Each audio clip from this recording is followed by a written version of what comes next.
Bismillahirrahmanirrahim. Assalamualaikum warahmatullahi wabarakatuh.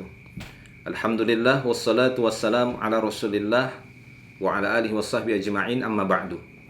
Ikhwanil kiram rahimani wa rahimakumullah.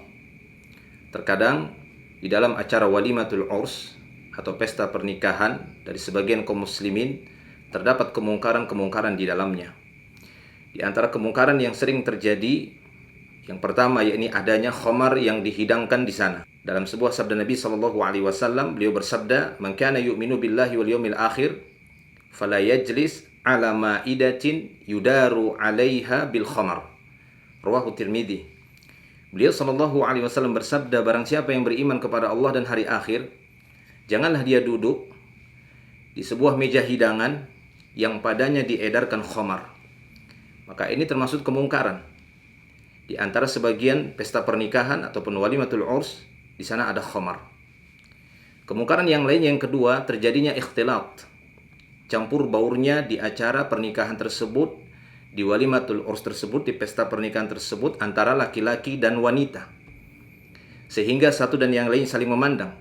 Bahkan seorang laki-laki mampu memandang istri orang lain dan sebaliknya. Maka ini termasuk kemungkaran.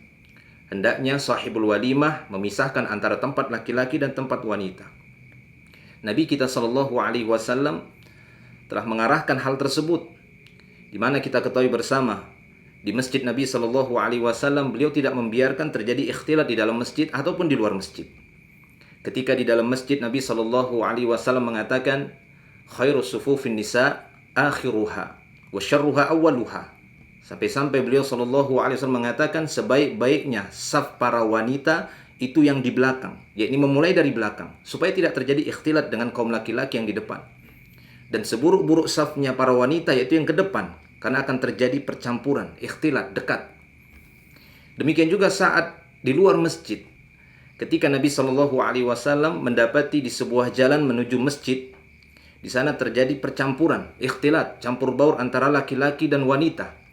Maka beliau SAW pada waktu itu pun mengatakan istakhirna kepada kaum wanita waktu itu, yang mereka berjalan juga di tengah jalan, bercampur baur dengan kaum laki-laki. Istakhirna, kata Rasulullah, hendaknya kalian minggir. Laisa lakunna an tahquqna tariq, kata beliau, kalian bukan yang lebih berhak dengan jalan ini. Alaikunna bihafatit tariq, hendaknya kalian di tepi jalan, kaum laki-laki di tengah. Nah, beliau SAW berusaha untuk memisah, walaupun itu di jalan umum. Artinya jika di sana seorang mampu untuk melaksanakan walimatul urs dan memisah antara tempat laki-laki dan perempuan, maka hal ini wajib bagi mereka karena mereka yang berkuasa dan merekalah pemilik acara tersebut. Jika tidak, mereka membiarkan terjadi ikhtilat, ini merupakan kemungkaran di dalam walimatul urs. Kemungkaran yang ketiga, yakni hiburan-hiburan yang berlebihan di dalam acara walimah tersebut, melebihi apa yang dibolehkan di dalam syariat Islam. Seperti ikut sertanya kaum laki-laki di dalam memukul rebana, ikut bernyanyi, bahkan terkadang bercampur dengan para wanita-wanita, gadis-gadis yang sudah dewasa, bahkan terkadang di antara mereka mengumbar auratnya, atau bercampur dengan alat-alat musik yang melebihi dari duf ataupun rebana. Maka ini semua merupakan kemungkaran-kemungkaran di acara walimah.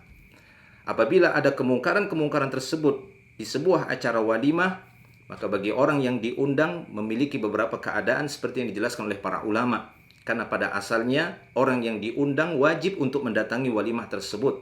Ini berdasarkan sabda Nabi SAW yang diriwayatkan oleh Imam Muslim. Man lam yujibid da'wah faqad asallaha wa rasulahu. Siapa yang tidak menjawab undangan, maka sungguh dia telah durhaka kepada Allah dan Rasulnya. Akan tetapi jika ada kemungkaran, ada dua keadaan. Yang pertama, dia tetap datang namun dengan catatan hendaknya dia mengingkari kemungkaran tersebut. Jika dia tidak sanggup, maka gugur kewajiban tersebut untuk mendatangi undangan tadi. Seperti yang dijelaskan oleh para ulama, di antaranya adalah Imam An-Nawawi. Beliau menyebutkan di dalam kitab Al-Majmu' Syarhul Muhadzab bahwasanya gugur kewajiban untuk memenuhi undangan jika pada undangan tersebut, pada acara walimah tersebut adanya kemungkaran-kemungkaran. Adanya para wanita-wanita yang bernyanyi, yang sudah dewasa, mengumbar aurat, menari-nari, maka ini merupakan kemungkaran yang akan menggugurkan kewajiban untuk mendatangi undangan tersebut. Mereka berdalilkan dengan kisah Ali bin Abi Thalib ketika dia mengundang Rasulullah SAW ke acara makan-makan di rumahnya. Ali bin Abi Thalib mengatakan, "Sana'tu ta'am." Aku pernah membuatkan makanan. Fada'autu Rasulullah sallallahu alaihi wasallam. Aku pun mengundang Rasulullah sallallahu alaihi wasallam. Faja'a, beliau datang.